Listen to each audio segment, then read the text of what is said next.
And here we go.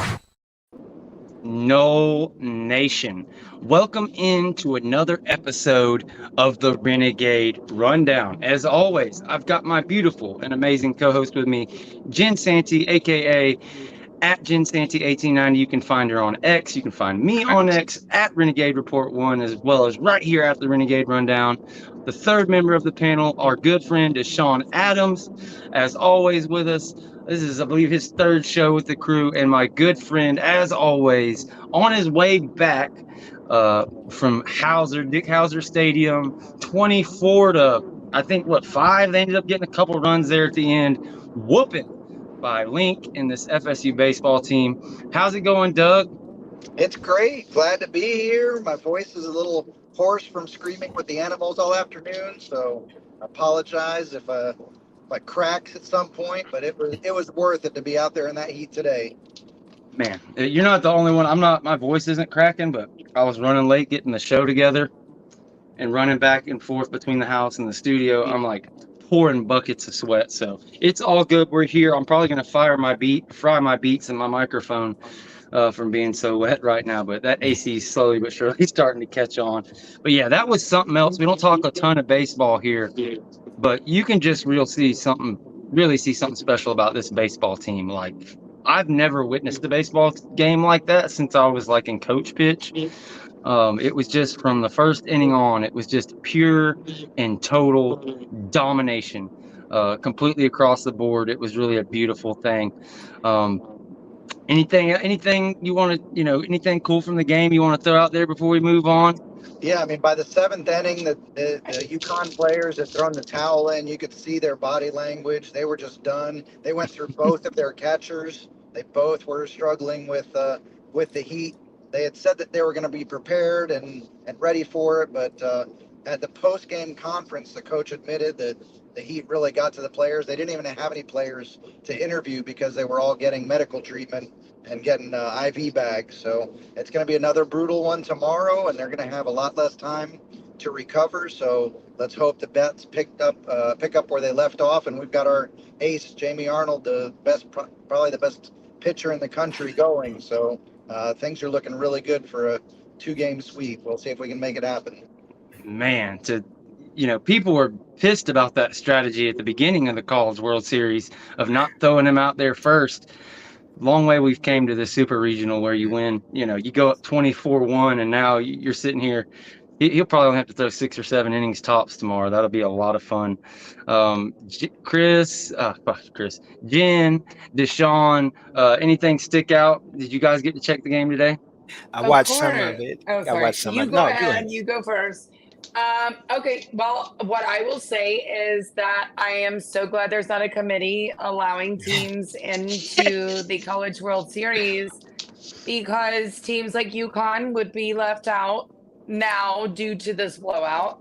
So I'm so glad there's not. I'm glad that those teams will now be allowed in, even with the potentiality of a blowout, right? Because who knows what could be going on, right? But no, go Noles. I'm so excited that some loser committee can't take this from them. They have done it all year. They have won all year, and they have been discounted all year. And I'm so excited. So good for you guys. Keep tinging those bats. It's the way the bat hits the ball for me in college baseball that makes me love it even better. Yeah. And so please continue it. I love you guys. So, let's keep in it going. Tallahassee, book your flights is going to be a normal phrase around here. Book your flights to Charlotte, book your flights to Omaha. And the only bad thing I'll say about it is we will not be seeing the Sunday goals. Because it's over tomorrow. Without a doubt. That team gave up 8 runs in the entire regional. 8 runs, and they give up, a quarter of 100 today, which is pretty damn impressive. And it's not like they were the number 1 seed in their regional. They were the 3 seed. 4 of the 5 ACC teams that made it to the Supers are playing 3 seeds. Meanwhile, Clemson gets Florida, and Florida's the 3 seed in that matchup. We can only hope that Florida goes down like 25 to 3 against them. That would be pretty pretty damn funny. But yeah, shouts out to Link, man. The baseball team. It's a beautiful thing. Everything is Yes. right with the universe. Basketball kind of struggling in a transition period. Football and baseball just absolutely kicking ass. It feels like it's the 90s again, and I'm all here for it. But there's The only other two recruiting. things. The only other Go two ahead. things I want to mention was that with today's win, the team officially doubled their win Yeah. total from last year. They went from Mhm. 23 wins to 46 wins. Mhm. How Link didn't get the ACC Coach of the Year is a shocker to me. And then I had a really pleasant surprise. I got to meet T Smiles today. She came up to the Animals and hung out with us for a little while. And she was awesome to talk to and catch up with. So really enjoyed getting to spend some time with her. Me and Jen Well, can she vouch for is that. She is the best. awesome. Awesome. Yeah, that That's is awesome. nuts. Who did win Coach of the Year? That's pretty wild. You I double think it your was win North total up. Carolina's coach. I believe it was Yeah. UNC's coach. Yeah. Imagine that. Well, maybe now with the news we're about to Another share, stunner. yeah, maybe with the news, as the news keeps coming out about North Carolina and how they're really not happy with the ACC, maybe they'll stop getting some of that love here. As before we get into today's thing, that was another thing that came out. We finally found out. We kind of knew, but Matt Baker has been doing some really good job with the investigative journalism all along. Like Doug shouted him out, I've shouted him out, retweeted a bunch of his stuff. He finally got the answer from those minutes of that meeting exactly who did and did not vote for the ACC to sue Florida State. And it was Florida State, Clemson, and we found out today for sure North Carolina. So that's out there. That's another thing that's kind of black and white. There's so many things with this that we have to talk about, that there's room, for decisions of judges to be made, room for, public perception, all these things. So that's when somebody asks me, well, what's the significance of that? Okay, UNC didn't vote for you guys. My answer for that, well, it's just one more thing of facts in black and white. One more thing we know kind of who's on the side. So I guess before we move in to the main topic and reason you joined us, the ACC's appeal in the state of Florida against the denied motion to stay. What do you think about that? Is there any significance to finding out that UNC voted against suing Florida State? Absolutely. There's no question. It shows that the UNC president and that team is on board with the idea that there's a problem in the ACC. So just the fact that they were willing to abstain from the vote and not participate is a pretty significant deal. I will admit I did not read Matt Baker's article, so I think he talked about there being some extenuating circumstances. Because I was at the game and on the road, I haven't had a chance to read through it. But at the end of the day, what matters is that Clemson and North Carolina are the two others that we suspected, obviously, because Clemson's filed their suit. But this is just confirmation that North Carolina is also unhappy. Yeah, I agree. And like I've said all along, the significance of anything that comes out from North Carolina, it's like Florida State and Clemson, we all know they're ready to go, all these things. How many judges, how many lawyers, how many people in the front office of the ACC and even ESPN, their president was John Skipper at the time when all this shit started. Like, how many people from North Carolina are on the opposite side of this thing? So whether it just means when North Carolina decides to file suit or they go all in, it's not like they're all going to say, okay, we give up. But you can't tell me that having these North Carolina people in the room aren't going to help negotiations. Having that pressure there of like the ACC team wanting out and doing all these things. I agree with Doug. That's why I think it is great to have that in black and white and to know for a fact that, yes, North Carolina is on our sides. It's not just one person, and the board of trustees, while everybody else is good. No. Yeah, here we know for a fact. And on top of it, like he said, I didn't read that whole article too, just kind of the fact that we found out about North Carolina. We can get to that later down the road, but just wanted to let you know that came out of, as a fact, because we talked about it quite a bit on the show. Anything, you guys, before we move on that? Go ahead, Jim. There's a question about if Notre Dame got a vote. I kind of They are think counted in that 15 yeah, because they were. So yes, Notre Dame got a vote, even though we were told that wasn't going to happen, right? Yeah, they're not supposed to have a vote. They're not supposed to have a vote. So yes, Notre Dame got that vote. Chuck Stone, they sure did. Yeah. It's just another thing in the boatload of issues for Florida State against the conference and everything else. And yeah, Miami and a lot of these other schools that act like they're about it and they're all about national championships and this thing like that. No, they're just riding ACC's coattails. Maybe if it, Imagine playing that being both the sides. coattails you want to ride. Like, imagine being such a loser. You're like, let's ride the ACC coattails. Yeah, I can't. I really can't. Sorry. for It's sure. gonna be interesting to see how the dynamic between UNC and NC State works itself out, because it's a telltale that UNC is interested in, and they have a place to go. We all know that, but how do they work things out with the board of governors in North Carolina and all those NC State alums, and how that works out down the road to be able to get it once they get from that anchor, that ball and chain, and they're fully on board. Yeah, I don't have a ton, and kind of like Doug mentioned earlier, I don't have enough information on exactly how all that works to go deep into it. But Yeah. that I can tell is you, but we another. can talk about that another time. Sorry. Go ahead. Oh, no, I was just going to say, so basically the Board of Governors in North Carolina has to determine if it would be a monetary value for them to split the two schools, right? And they would have to show where they're going, right? This is the problem. They would have to show where they're going, how much money they would make. They would have to show if the other school isn't going with them. They have to break out all of that information. They have to show it. They have to show the monetary value versus staying where they are if they were to break it up.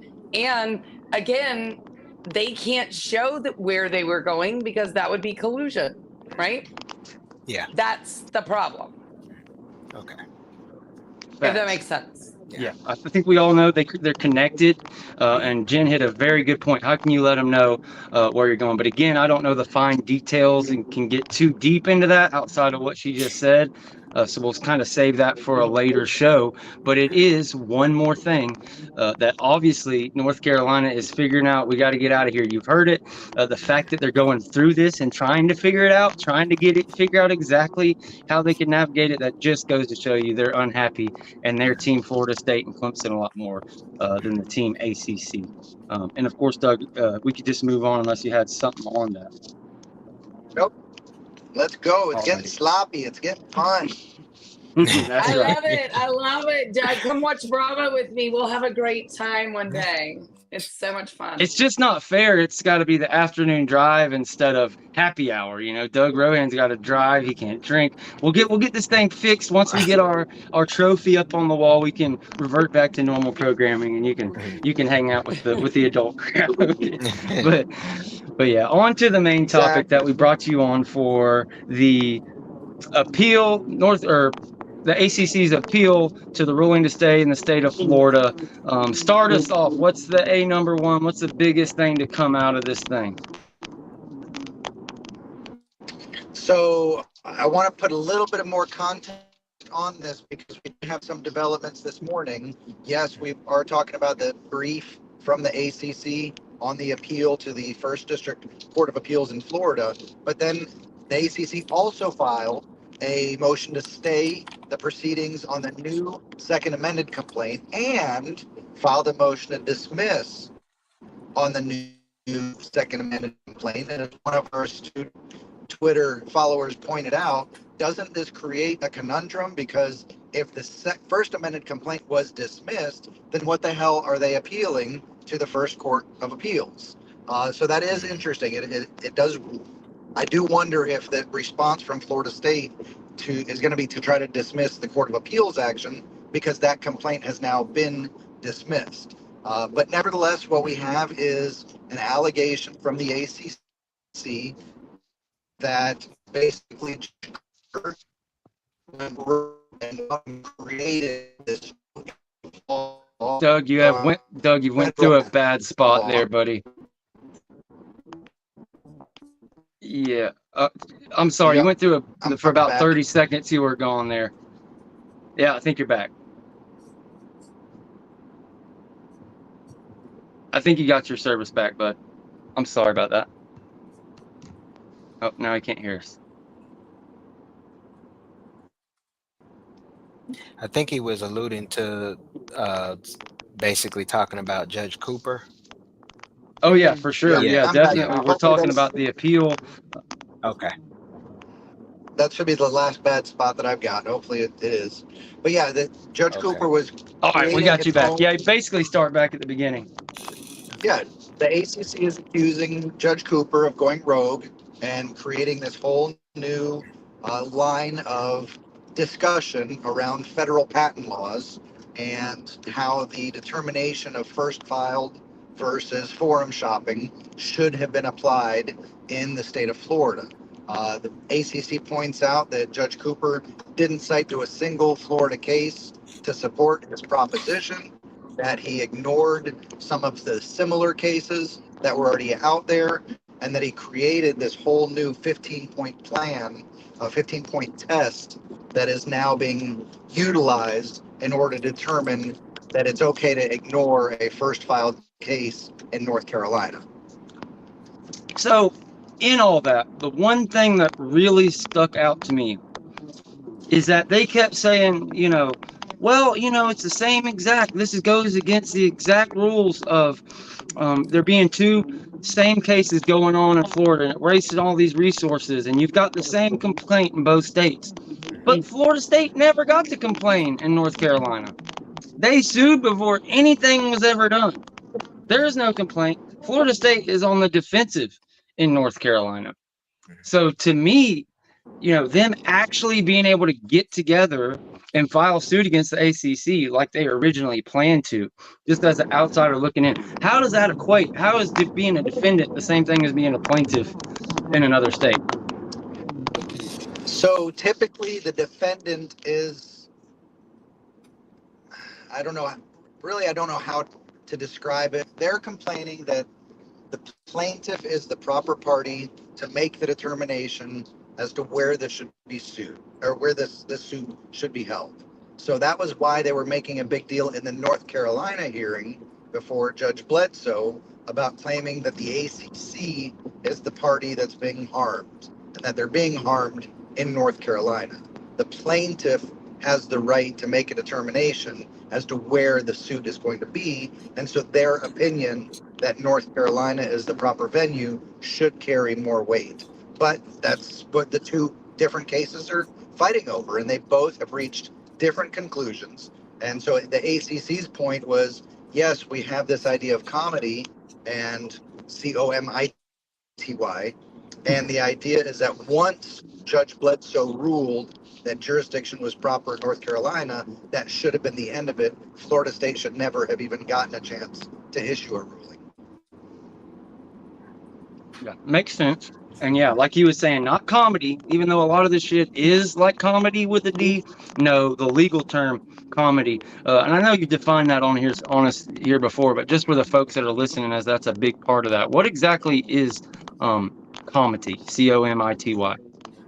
Comity is the jurisprudence, so talking about judges, but it's the concept that one judge should respect the ruling of another judge, even if it's in a different jurisdiction. So we had Judge Cooper make a big deal about the fact that I haven't even read the order out of North Carolina, and the ACC jumped all over that and had a whole paragraph talking about how irresponsible that was and how inappropriate that was. And that was just the start of their bashing of Judge Cooper. Yeah, they went at him. They really did. Let me bring I have up that a point.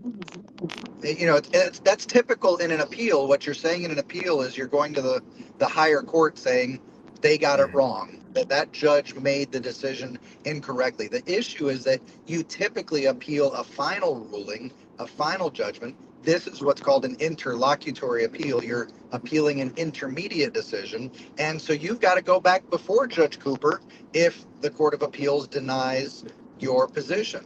So they're definitely not doing themselves any favors, because Judge Cooper is going to find out about all this, and they've still got to have the case in front of Judge Cooper, most likely.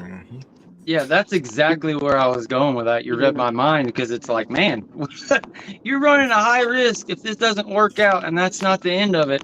Even though he said he didn't read the order from the judge in North Carolina, something tells me he's going to read this appeal over his order he made. Guys? Yep. I will ask this question then. With the situation, is that viewed as unethical in the courtroom when something like that is presented, as far as the appeal and the things that they're saying about Judge Cooper? Is that frowned upon? No, it's not, because Okay. when It you're is, a appealing a little bit. decision, you're calling the judge out, and that's what you have to do. You have to say this judge got it wrong, and this is why. Okay. Have you ever Yeah, seen a no, situation like appealing. that? Go ahead. Sorry, I mean appealing, yes. That's not incorrect. I would say some of the things the ACC lawyers are frowned upon with what they're saying, where they're accusing him of stall tactics. I mean, it seems weird the way they're framing things, whereas Florida State didn't do that to the North Carolina judge. That's just in my opinion. Doug, you're the attorney, I'm not. But kind of criticizing how a judge presides typically is frowned upon, is at least what I thought. But again, that's different. You have to be respectful, and that's one of the most interesting things about this profession, is that the idea it's adversarial. I mean, we're going against the other party, but yeah, there are rules of decorum. There are rules of how you fight.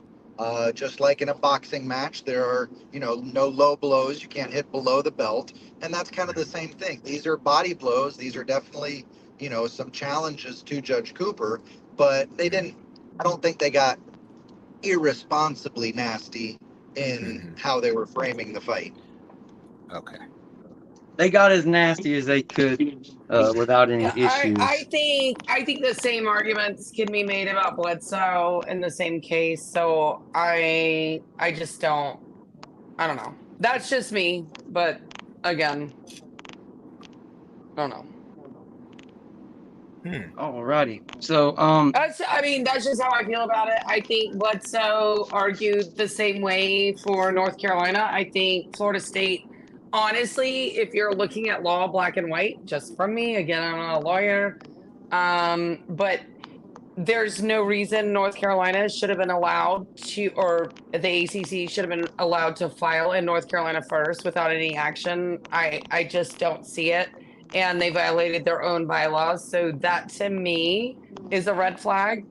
So again, I don't see the hate on either side for either judge, because I think both judges are doing the same thing. That's how I feel about it. I had another question for you, go ahead. George. Doug, I'll ask this question. Seeing that those accusations are being made towards Cooper, and we know that the ACC is basically saying one thing in the court in Mecklenburg and then in Leon, how does Pickens County kind of play in with the same situation? As far I know, it's a different case, but it seems like the ACC is definitely fighting two different battles in two different states, as well as their own state in the state of North Carolina. But how does that? The question I'm trying to ask is, how does that, the decision of the filing that made in Leon County or to the appeals court, how does that apply with their argument in Leon County or to the appeals court in Florida? How is the things that are going on in Pickens County? How does that apply? Because it seems like they're making one accusation here, but on the other hand, they're playing a defense the other way with doing the same thing. If you get what I'm asking. Yeah, I do. Okay. I think that the Florida Court of Appeals decision could have an impact on Pickens County, because if the Florida Court of Appeals relinquishes or gives back the case to North Carolina, that strengthens the ACC's argument in Pickens County as well. The question is, where are we going to end up with which decision first? Pickens County appears to be running more efficiently, more quickly. They could get further along in the case before the Florida Court of Appeals decision even comes down. We're talking about a case that's going to be heard late this year, or more likely at the beginning of next year, before we get a decision on just this issue of jurisdiction. So it could be that the Clemson suit is progressing more rapidly in Pickens County, but they're going to have this same fight as well. Again, I will admit I have not kept up as closely with that fight and whether or not they're having the same South Carolina versus North Carolina jurisdictional fights. Those decisions will go to appeals as well if they are. But that's why, again, I go back to what I've been saying from the beginning. February and ESPN is going to dictate more, can have more to do with settlement and resolving this case than really, I think, any of these court decisions. Okay. Yeah, that deadline coming quicker and quicker and quicker will certainly be the kind of the fire under their ass to get things done. Within this thing, one of the major things they're basically saying here, and I'll just read your tweet. While the ACC was deemed by Judge Cooper to be forum shopping, that is not the test for the stay or determining it would be inappropriate to move forward in North Carolina. His belief without additional evidence fails to establish enough merit for Judge Cooper to reach this decision. So basically earlier on in it, they said that they don't believe that the ruling on forum shopping was correct. But even so, if he ruled that isn't, that's not grounds for him to, say that we need to do it in Florida instead of North Carolina. And that basically he's like ruling on the rights of North Carolina to vote on each issue. To me, I get what they're saying, but it's one of these things, like, that all comes down to the decision of whether it's a Florida or North Carolina problem. And I don't know how a North Carolina judge can tell a Florida person about a Florida entity and all that stuff. Like, it sure seems like I get what they're saying, but just seems like a lot of kind of judgment to me. I don't, as much as it looks strong, there's not these harsh words and things. It's not like they pointed out these cold hard reasons. So it sure seems like a lot of opinion going in there. Am I reading that wrong? No, you're exactly right. That's what the ACC is saying. You have to, as a judge, follow the case law that exists in your jurisdiction, in your state. And so the judge, Cooper in this case, said your complaint reeks of forum shopping, and that should divest you or prevent you from claiming first filed status. Well, the ACC is pointing out there's no case law that says that. There's no case law that says if you're forum shopping, you lose your first filed status. Now, the defense, what the Florida State brief is going to point out, is the reason why Judge Cooper isn't citing any Florida case law is because no Florida case law exists on this issue. This hasn't come up to the point where it's gone to the Court of Appeals or to the Florida Supreme Court. So yes, Judge Cooper is within his right to have this question of first impression and create that 15-point plan. That's what Florida State needs to argue in addressing this brief when they reply. That narrows me down. That gets me right to where I wanted to get. Maybe I don't let this space out exactly what I want to say. Basically, the ACC is like, their main argument in this appeal is that, well, they're setting precedents. They're doing all these things for the first time. Never has this happened. Never have they done this. Well, like Doug just mentioned, well, in the state of Florida, there's never been a case like this. Beyond that, there's never really been a case like this in the history of the country. You had the Maryland one that happened, but then that's the one that made them make this crazy contract that has us in the situation we're in. And when you look at the rest of the conferences, anywhere near comparable, the Power Five or the Final Four, or whatever they're calling it, the original four, whatever the hell it is, none of those other conferences have a $140 million exit fee, and we're going to keep your rights and do all these things. So basically, unless he's just like, oh, Florida State has no grounds, ACC, you win, any judgment he makes is going to be for the first time ever. Like, so it's like, they're like, well, he can't do this and make up it, but it's a situation like it's never been done. You can't apply this. You can't apply oranges to apples. Like, the first time there's ever a big Supreme case on NIL, like, of course, it's going to be the first time you ever ruled on that, but it never made it to the Supreme Court until 2018 or 2021 or whenever it was that we got to this stuff. You're exactly right. You got it. Boom, I like to hear that, baby. I like to hear I'm right every once in a while. I'll see what it's like to be Jen. Is there anything that we have missed that the people need to know before we move on? I know we want to let you plug your law firm and everything else like that as well.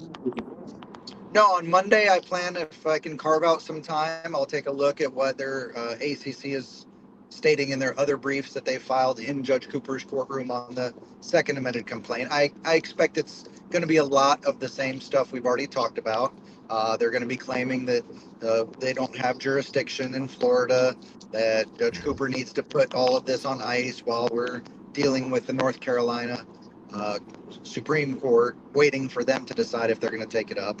But no, the battle lines at this point have been drawn pretty clearly, and the arguments have been made, and there's really not a whole lot in terms of new arguments that are going to be available to either side.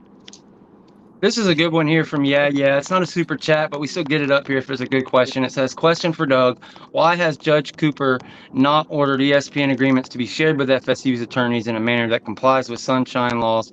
Can he not do so? This is something we covered quite a bit ago, because I believe the ACC even and ESPN offered, like, yeah, if you want them, but we're going to do this. Is that kind of what it was? Was there a reasoning that they didn't go that route, or?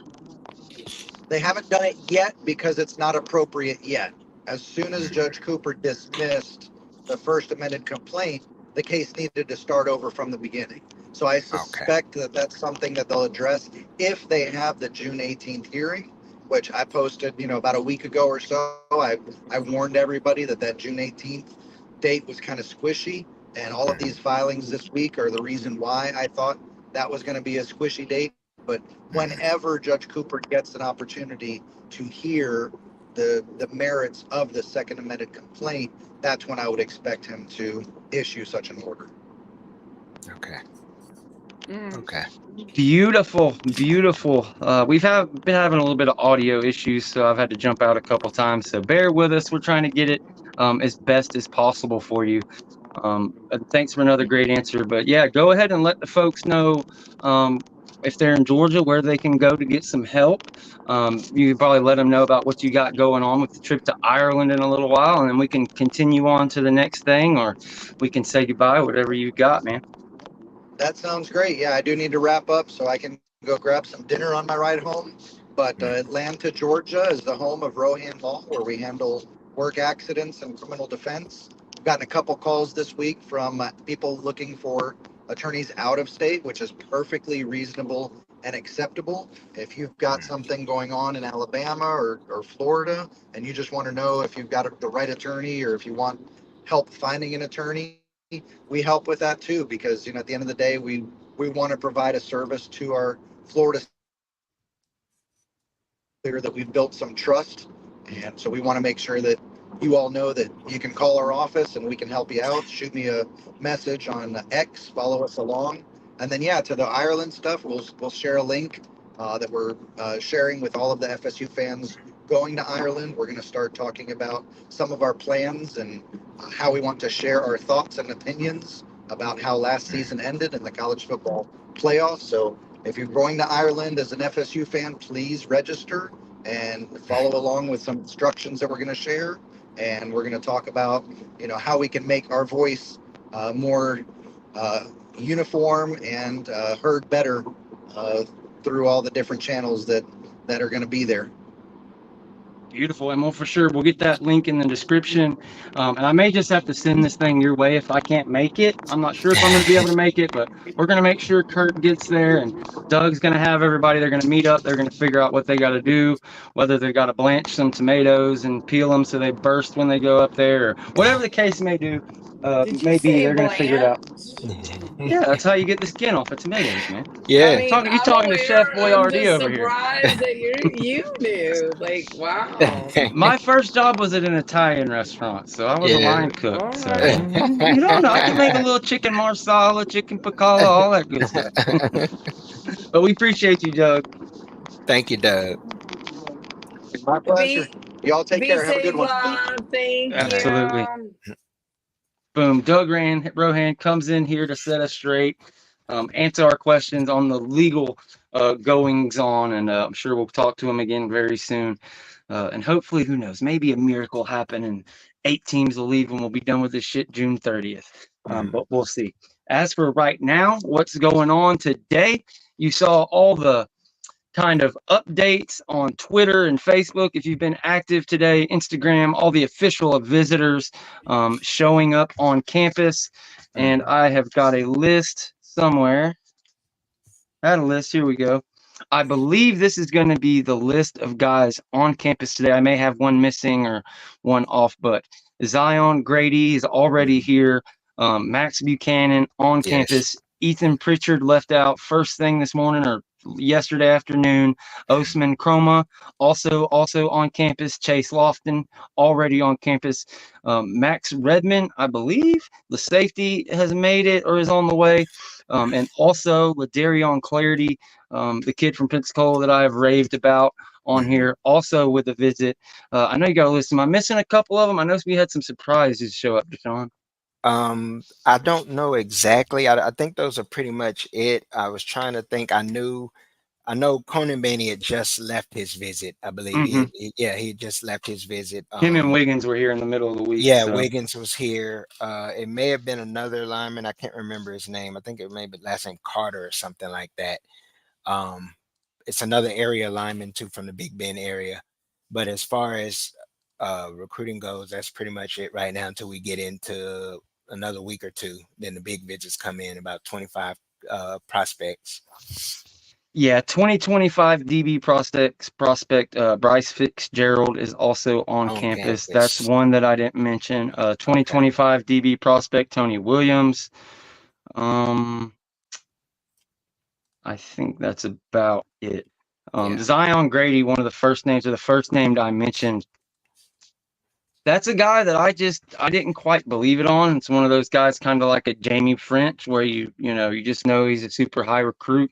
I think Zion Grady is one that has went the opposite way of a Jamie French. And I think that Zion Grady at defensive end is a big time chance of being a Nole. And I think he's going to be one of these July commits that could really just really, really excite people. We saw Tramel Jones and Jamie French at OT7 today out there with South Florida Express. And holy shit, did you guys see any of those clips? Tramel Jones. Yes, and I Jamie did see French a little bit. balling out. Bombs away. That's all I can say. It was bombs away. And I believe by the end of this cycle with the camp season, Tramel's going to skyrocket, much like Chromahawk did up the rankings there for those of us who love to watch the stars and rankings. He's another prospect that is well off, better than what the star rankings show. Without a doubt, man. Luke, I will say this. Luke, like, he grew. His play grew. But to me, from the time I started following Luke until he got on the campus, like, his body didn't change that much. Like, he kind of looked like an 18-year-old, I feel like. Tramel from last year to this year has went through physical changes just like in his face. He went from like, okay, that's a sophomore in high school, to where you see him right now and it's just like he's starting to get that definition. He's got this confidence about him when he's walking around out there. Like, he could be an assistant coach or something if you walk up behind him and didn't realize it. The strength in his throwing, you can just really see it, along with the touch that he's kind of always had, been able to throw it all over the place. Extremely polished. Part of that's having Jamie French, like, and being able to be on SFE and do all these things in the off season, along with being a part of my Mandarin High School and that great group of coaches over there. It's a beautiful thing to see. How disappointed are you guys? What do y'all think about Jamie? Looks like Texas. It's one of these things people are always asking, why? What's going on here? Do we have the chance? This and that. We're not gonna lie to you. Jamie's out unless something freaky like really changes over the season. We've talked a lot about how the staff they're just really not going to do all those tiny little things. James says it's not about money. Of course, everybody online says Jamie French is all about money. He says it's not. I believe him. I think it's just more on the little things of kind of being the belle of the ball.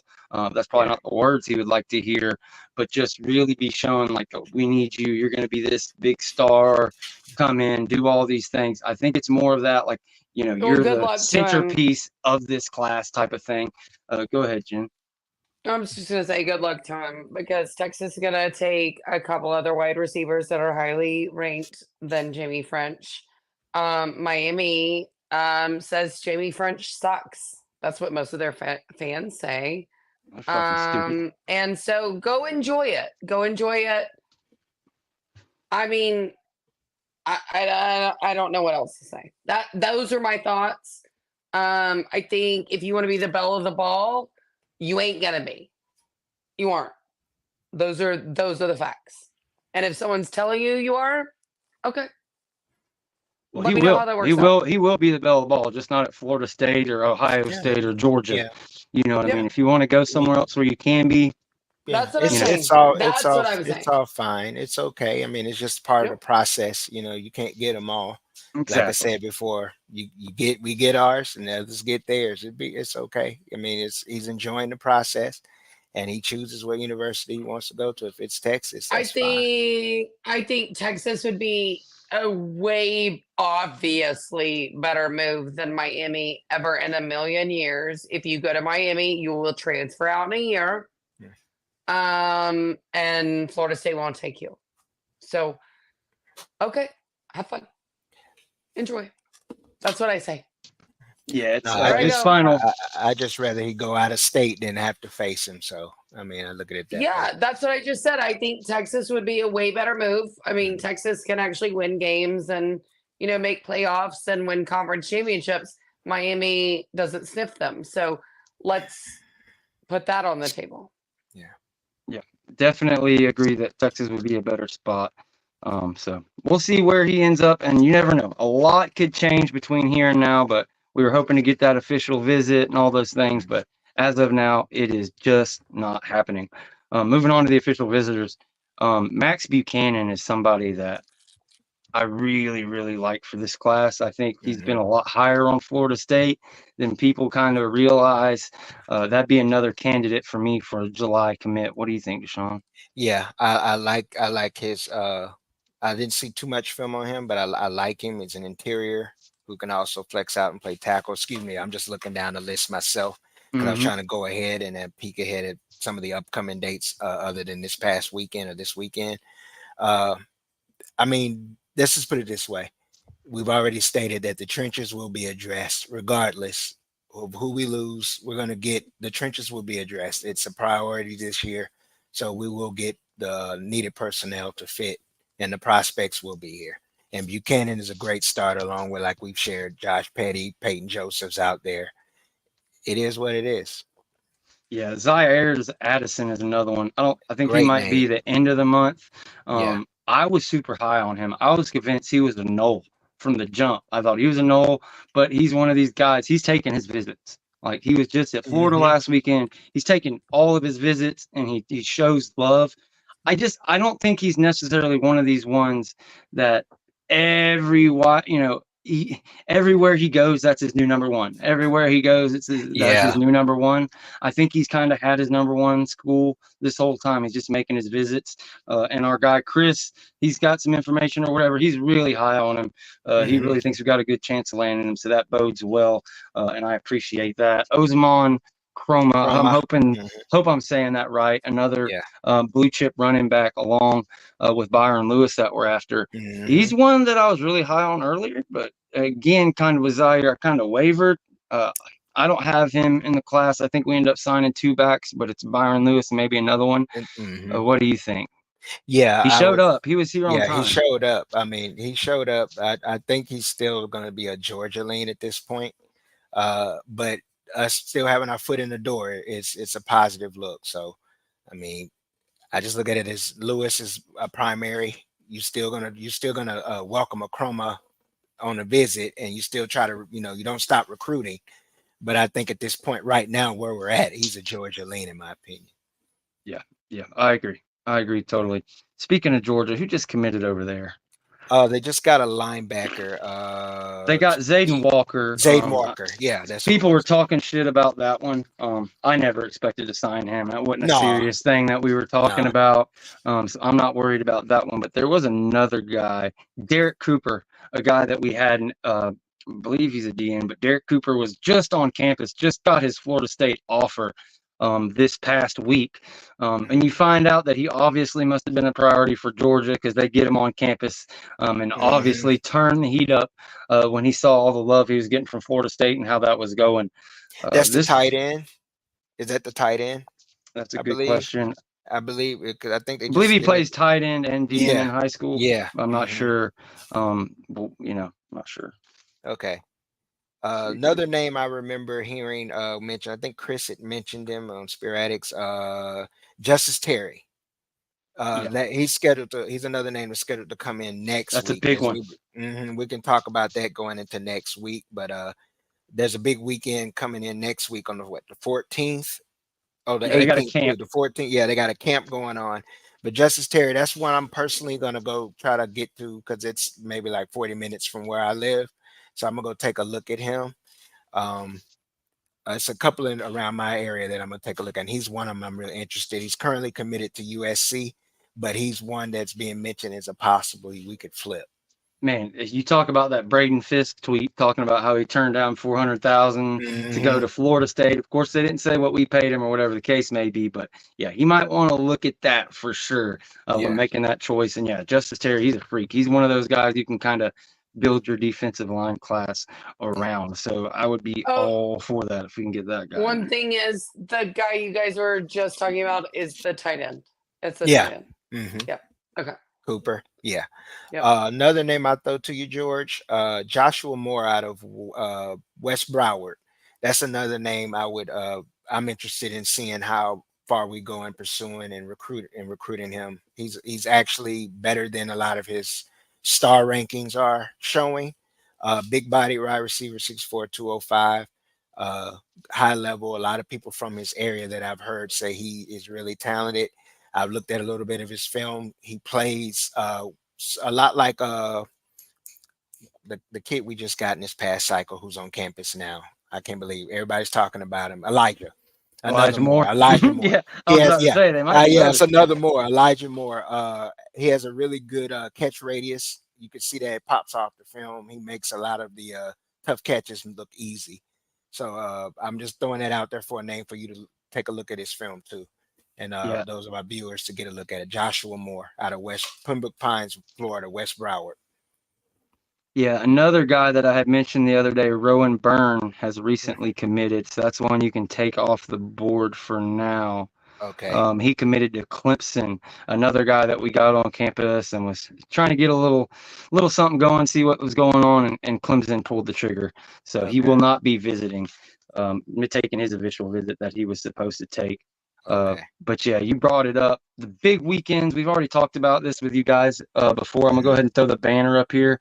If you have any questions as we get to about 50 minutes, now is the time. You have a question for me, Jen, or Deshawn, you can call in and get that in at 850-491-06. But Rowan Byrne is another guy kind of off the board. Let's see here. He mentioned that June 14th. Also, that following weekend, Jared Smith, the 18th through the 20th. He's a 5-star defensive end. He'll be on campus. Ben Hanks. Not really much on that. The big weekend, though, is June 21st through June 23rd. It's going to be absolutely absurd.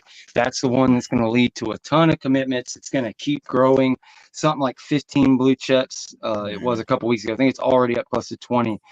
But Sullivan Thomas, Ty Haywood, Josh Petty, Ellis Williams, the 5-star tight end out of Georgia, Davian Hilson, Zaire Addison, Vernell Brown, who's probably the top wide receiver on the board now. That Jamie French has kind of went by the wayside. Wide receiver Daylon McCutcheon, another 4-star. Tavion Wallace. Lamont Rogers is a 4-star / 5-star offensive tackle that I'm huge on. I don't know exactly how much play we've got there. I believe it's Georgia or somebody else. Most people are saying he's a lean, but I do know he's been on campus. He was on campus for the spring game. I saw him around town with Alex Atkins, when we were in town eating breakfast and things like that. So hopefully that went great. And hopefully we have a chance with him down the road. But that's just another guy. Jalen Wiggins, who was just on campus, will be back for that official defensive lineman, Marlon Childs. I can't talk. Myron Charles, 4-star wide receiver C.J. Wiley, linebacker Gavin Nix, Peyton Joseph, Kevin Wynn, Greg Thomas, Tramel Jones, Byron Lewis, Dontrell Glover, tight end Hollis Davidson. It's going to be a hell of a weekend. Just damn near everybody that's going to be in this class is going to be here next weekend. Not next weekend, excuse me, but that weekend, the 21st, 23rd. So it's going to be a ton of fun. Again, if you have any questions, now is the time to get those in. What do you guys got? Anything on y'all's mind? Anything funny from the last couple of days here in the sports world? I actually know, just gearing up for the season, man. I'm ready. Know we getting ready to hit the camp scene. I found it a little funny. I will say this is not a troll. It's just the situation with I think we had talked about it, calling Cam Ward, comparing him to Patrick Mahomes and comparing him to, yeah, that was a bit funny. Outside of that, it's just, no, it was a publication. I can't remember who it was. It was a Miami beat writer just giving a comparison, saying that that's it. And then the whole Simeon Barrow situation that they had going on down there.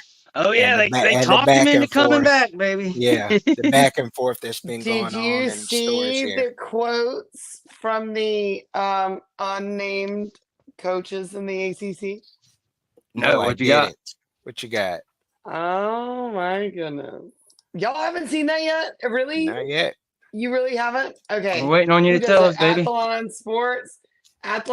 Okay, hang on. Because I listened to it on a podcast today. I'm gonna want to read them to you because okay, hang on. ACC. I mean, I really am surprised y'all didn't see that. All right, hang on. May have missed it. Oh. There we go on conference rivals. Here we go. Yeah. Oh no. All right. My bad. All right. So while she looks that up, let me look it up. If you guys have any questions, now's the time. But yeah, I think it's really funny. They came out with some kind of top 10 draft list. I think it might have been Pro Football Focus. And all the Miami people were crying and talking about this and that. It's like, dude. Wait till you hear what they say about their quotes. We're waiting. I know. Okay. Give me a second. I saw it on the stupid Locked On podcast, so I can't pull that up to get all the comments. I wanted the actual article, so let me find that.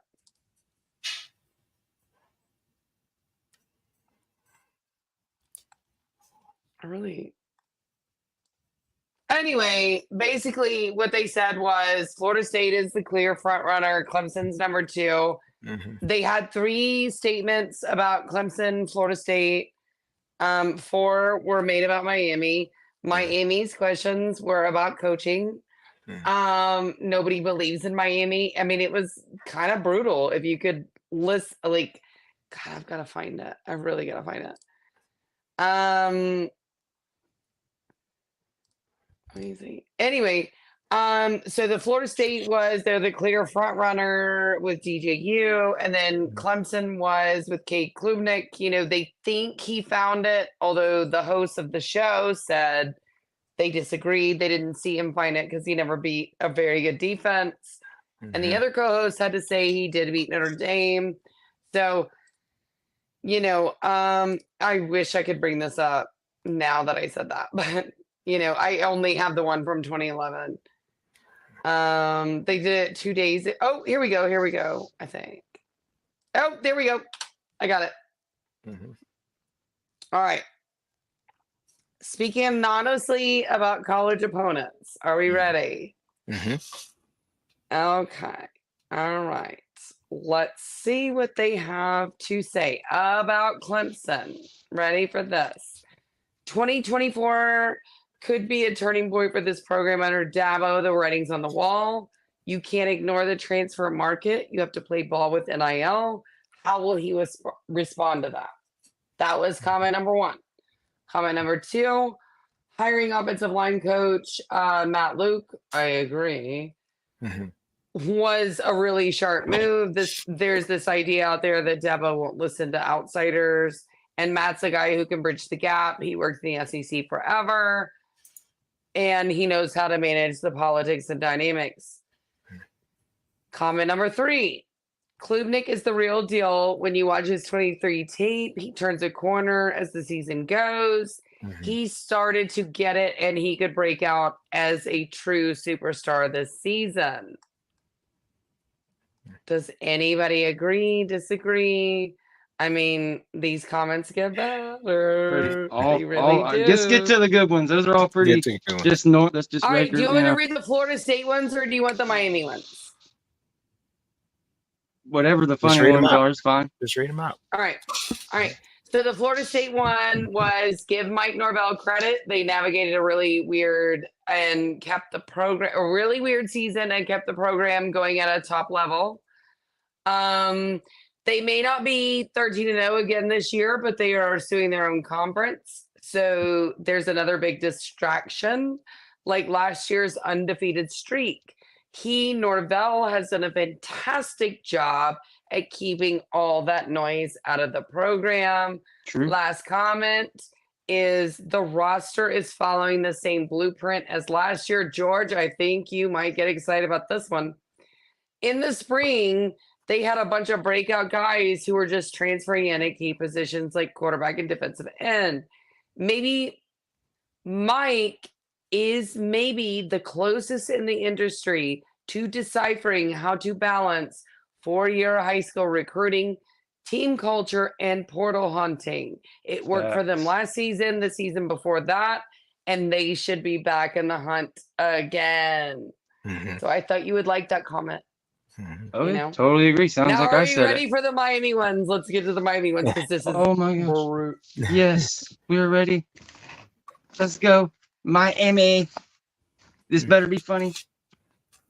It's a situation where the sum is not greater than the parts, and that falls directly on the head coach. There's more talent here, more resources than the overall team you're getting. That's the problem right now.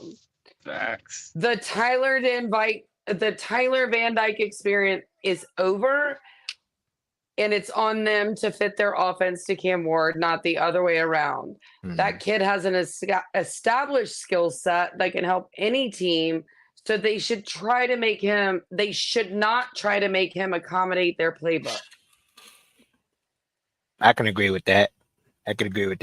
Basically tailor the offense to his skill set instead of what Cristobal doesn't do.